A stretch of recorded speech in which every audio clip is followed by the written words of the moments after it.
What's up guys, Shane with Fugatech 3D Printing, and as you can see I'm surrounded by mail. I've been gone for the past week and a half, so let's dive in, go through the mail. Mostly be a mail video, but we'll see what else there is to talk about.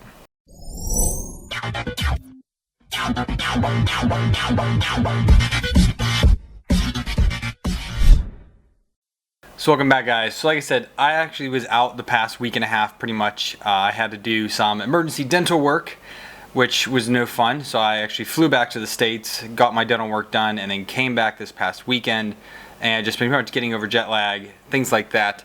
And a lot of mail came in. My wife picked up quite a bit of it, and then quite a bit more came this week. I have several projects that I'm getting ready to kick off and that I'm going to be getting ready for the summer to do.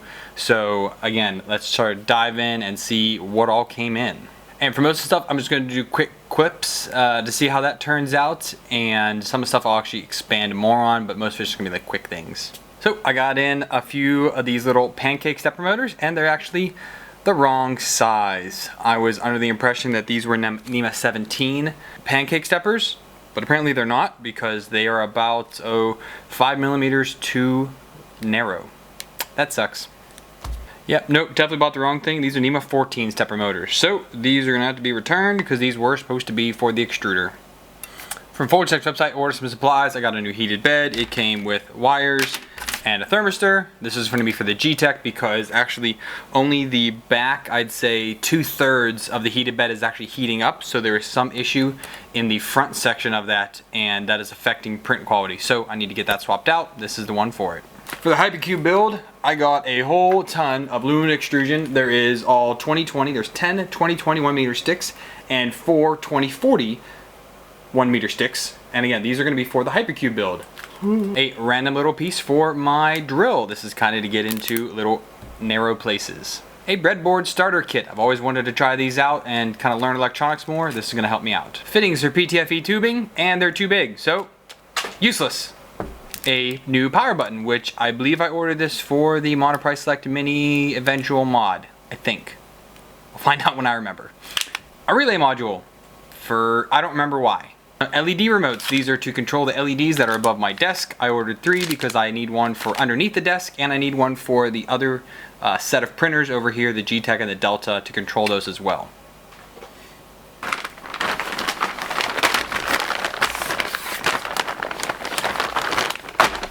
Also for the HyperCube build, I ordered this tubing. Actually didn't order it, I stopped at Harbor Freight, and I have 1/2 inch, 3/8 inch, and 1/4 inch. So this is going to be to cover all of the wiring to keep it nice and contained. A new spool filament for the Cube 3. Again, I have the new firmware modification done to the printer so I can print with any filament except for an empty spool, which one of my spools is empty. This is to replace that. I can take this film out and print with whatever I want. But this is black, so I'll use it up first.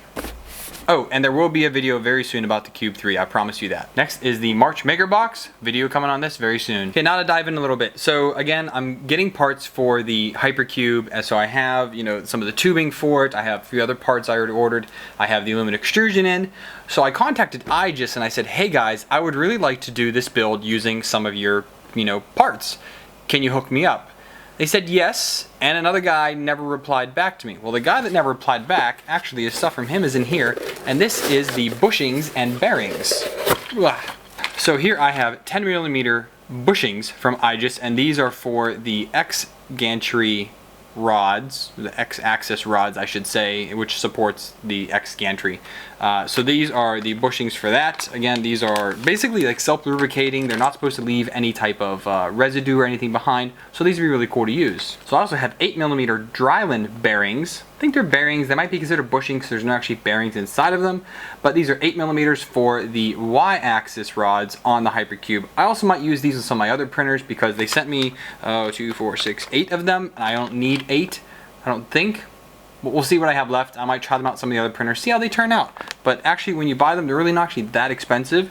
But I just want to say thanks Igus for sending me these because it's going to be cool. And you actually get quite a few samples from Igus if you just contact them. I contacted them.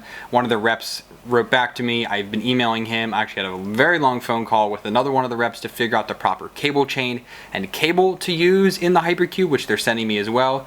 It just isn't here yet. These boxes got here first. I think it'll be here next week. But they also had some other sample kits on their website, and this one is for one of their sliders, which is pretty cool to me. There was someone that actually made a slider camera rig using this, and it was just a very simple thing because it's so small here. But what I'm kind of thinking is this is a very interesting piece. Now that I have the slider, I was able to get this for free just by requesting a sample. I wanted to test it out, see how it slid. I might go ahead and pick up just a nice 1 meter length of this in order to build my DIY camera slider that I'm trying to do. But I mean, this slides super easy. You can hear it just go back and forth. It's not terribly loud, but you can definitely hear it going, and it is using the Dryland bearings inside of here. Again, I guess they're called bushings because there's no actual bearings inside of them. Someone knows better than I do. Anyways, it's going to be a fun little project. So again, thank you Igus for sending me this stuff. I cannot wait to get started using it. And links for all this stuff will be down below, obviously. Also, I was in the States. I went ahead and ordered a bunch of batteries and some drones. So I told you I'm going to be doing a little DIY tiny whoop or micro drone type of deal. So I picked up a battery. This is going to be for my FPV goggles, so I can go ahead and get started on that build. Hopefully soon. I still need to pick up a few parts for that, but I can at least get the actual base build done, power it up, and see if it works using this battery. I then picked up 2 different kinds of drones. I've seen many reviews about both of these, and a lot of people talk about them, but this is the E010 from EA Sheen, something like that. Anyways, loads of people have modded this, added a little FPV camera on the top, and it's turned out great. I'm really doing this so I can learn how to fly the quads on a very cheap level. This was $20, so if you want to pick one of these up, it's a great way to start to learn how to fly. Then I have the Hubasan X4 drone, and this already has a camera in it, but I'm going to go ahead and be bypassing that to put on an FPV camera on the top. This is not the FPV model, but this is the best bang for your buck because the FPV model is very expensive, and I'm going to be using my own goggles, so I don't need the screen on the remote. And people rave about the remote receiver. I don't know, the quad remote that comes with this thing, they say is really good, so I can't wait to try it out and play with these. And lastly, I got a whole bunch of 500 milliamp batteries for the Hubasan because they were super cheap, and it comes with 320 milliamp, so the 500 is gonna be a little more battery life and a little more power to get the thing going a little faster. As you guys know, I've been saying I need to get another GoPro. I looked at some of the clones and they're all just garbage, so you know what? Went ahead and got another GoPro Hero 4. I ended up having a couple Best Buy gift cards from credit cards and things like that that came in the mail, so I used those to go ahead and buy this from Best Buy while I was back home. So now I can do 2 time lapses at a time, and it will make doing the print reviews so much easier for printers and for filaments. So super excited about that. I'm happy to have this. Now, my last vlog, you heard me talk about I'm gonna be putting a PC up here on the wall. Well, now we have to take a look at the case. And here it is. This is the Thermaltake Core P3 wall mountable case. Now you can use this, there's feet included, you can have it on your desk, you can wall mount it, or you can have it be like a PC itself, and on the back you can mount your monitor to that. Instead of doing that, I ordered a wall mount. I'll be installing that to the back of this as if it is a monitor, and then wall mounting it on my wall back there. And it's gonna look really cool because, as you see, they have some RGB fans in them. Here they are right here. They're controllable, so I can make everything look really spiffy. Now, in my modding days, I did quite a bit of water cooling, so we needed to pick up some parts. Here I have a D5 pump top. I have, what else is here? A Z cap, and this is for the tube reservoir that I have here, and then I have a bottom for it as well. And then here is a mount. This is so I can mount everything right on to the front of that radiator, and it all looks super spiffy. And I'm using rigid tubing, not regular soft tubing. It'll be a video series that comes up probably in a couple months. I'm still getting everything together, and it's almost ready.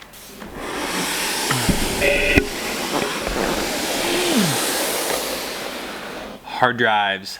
Lots of hard drives. I have 12 4TB Western Digital red drives. They had a great sale on Newegg, so I went ahead and picked them up because I'm getting a ton of errors on my 2TB Western Digital reds on my current server setup. On my primary server, my backup server is still doing good.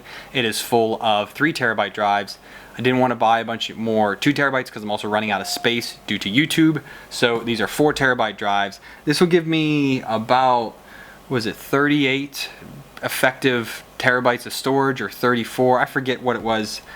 Be doing RAID Z2 using FreeNAS, of course, and I'm going to be installing these in 2 different chassis than what I actually have. So they're going to be installed into Roswell chassis because they're lighter and they're much quieter than my current setup. So every time I record here, my server setup is over there in the other room and I have to shut everything down in order to make these videos because I just don't have the audio isolation that I really want to have. I wish I could put the servers inside of a closet or somewhere, but I'm afraid they're going to overheat because there's a lot of data moving, there's a lot of disks in there, and I'm just, again, afraid they're going to overheat. So I have to keep them out in the open room, and I just shut them down every time I record, and that's really not that good.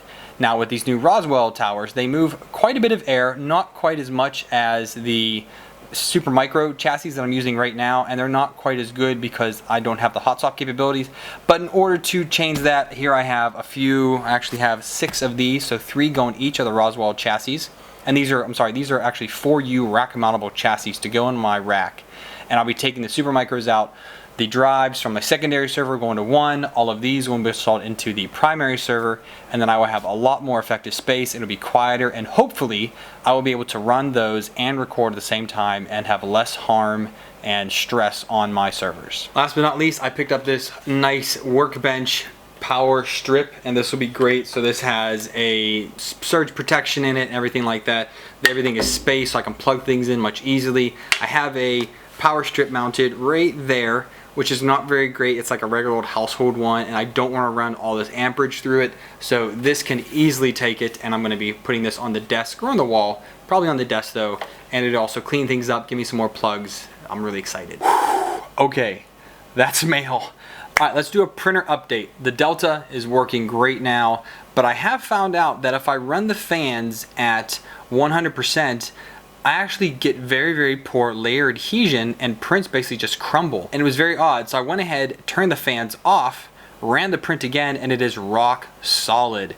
So that's interesting. I also noticed that because 2 fans are running off of one set, well actually it's 2 set of leads, but they're running off of the single power output on the positive on the MKS board, the negative goes directly to the PSU for some reason. I don't know why, that's just the way it's wired. And because of that, when I turn down the fan speed, it actually stops one of the fans because it can't push enough juice for both fans. So if anybody knows how to fix that, I would love to hear it. They're just little 30mm fans that are blowing onto the, onto the hot end for part cooling fans, and it's giving it, a 270 degree of cooling, which is really nice. But again, I have to either run 100% or only one will run. So let me know if you guys know how to fix that. So the Geeetech talked a little bit last week. It's pretty much good to go. It doesn't really wobble at all anymore. I am having firmware issues with it now. And I keep trying to run a few prints and they keep stopping because it says the firmware is unresponsive. I'm running it tethered because I still have not gotten a replacement LCD attachment adapter thing. So I can't actually use my LCD because I tried modding it and it didn't work. Boo-hoo. So because of that, I have to run it tethered and the firmware keeps becoming unresponsive. I don't know how to counteract that except replace the board. I was hoping the GT2560 board was going to be here, the white one from Geeetech. It is not. So as soon as I get that in, I'm going to swap that out and hopefully all those issues will be gone. FT5 is always running like a champ. Monoprice Select Mini, I went ahead and did a test print on it to make sure everything was going good. I don't know what was happening before, but now there are no clogs or anything. It's printing out perfectly. And my test print was actually off of the Cube 3 system. They have a lot of very interesting prints actually, and it's just a whole bunch of interjoined, almost chainmail style cubes, and they all turned out great, no blips, a little bit of stringing, so it was a little bit too hot, and this was using the Extrusion PLA. This is the Extrusion Blue PLA. So again, it turned out great, but I need to adjust a little bit more on my heat. I can't wait to put the E3D V6 clone on that and hopefully get rid of even more issues, but until then, it's printing really well again. Okay, the Cube 3, like I said, I am going to do a video this week, if not tonight, one night very, very soon, outlining how you can modify your Cube 3 3D printer to use any filament out there, and it does not reduce the percentage on any spool that you put on it. So you still have to have 2 spools with more than 0% filament and just under 100%. So do a small print, get it down to 99%, and you are good to go. And the reviews, there's the Beaver Silk review is coming up, the Robo 3D Wood review is coming up. I'm going to do a Cube 3 review here eventually. The review for the Monoprice Select Mini is going to come up before I start modding that. I want to do a review of the FT5. I've already heavily modded it because I've had it for so long now. So that review is going to be, you know, ish, but again, I want to get a review on it and see how it is. It's going to be hard to review it because there have been so many changes to the kit now. It's a very different machine than it was before. I can only review it as how I received it and what my experiences were with it. So again, it's a little dated because of how many revisions it's had, but it is what it is. I still need to do a review on it because a lot of people ask me about that printer. And speaking of printers, if there's any printers that you guys would like to see me review here on the channel, let me know what it is. If I come within the means to pay for it, either through Patreon or any of the affiliate links you guys are using, I would love to go ahead and purchase that printer, do a review, and, you know, work on it, modify it, do whatever. I do have a goal via Patreon. If I get $200 per month, I will buy any printer within that cost, and I will buy any printer within that price range. There are quite a bit out there for under $200. I will review the printer and then give it away to one of my patrons. So that is something that you guys could look forward to. I'm about a quarter of the way there now, so it's going to be a few months before I get there, but it's just something to look forward to in the future. And again, even if I can't afford to buy it, I will reach out to the company and try and get it from them. There's a few from like GearBest that people have been asking me to review. Obviously the ANET A8 always comes up all the time. I've gotten lots of PMs about that. So again, if I can get those eventually, I will, or I will try at least reach out to the company, or if you know any companies that want to have someone look at their stuff, I'm more than game. All right, we're gonna call that good for this week. Again, I kind of want to just do that kind of spitfire. There was a whole lot that came in, more that came in that actually I'm working on, because again, I'm just picking back up into production of everything I'm working on. I've actually paused the FT5 right now. It is printing a humongous garbage can, and I needed to pause it because it was too loud for me to actually use my microphone setup, and I tried using a lavalier mic, didn't work out either.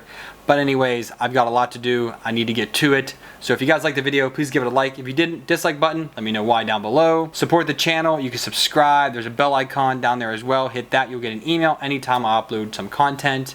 If you want to support the channel monetarily, there is going to be a Patreon link down below. Donate me $1 more, greatly appreciate it. Lots of rewards out there, things to look forward to for myself and for you. So if you feel like that's something you want to do, please go ahead and click that link and check it out. If you want to help me out with the free ways, down below there's lots of affiliate links. Please go ahead and update your bookmarks. Again, that funds a lot of the stuff that comes into the channel. So I thank to everyone that uses that. It's a huge help to me. As always, guys, happy printing.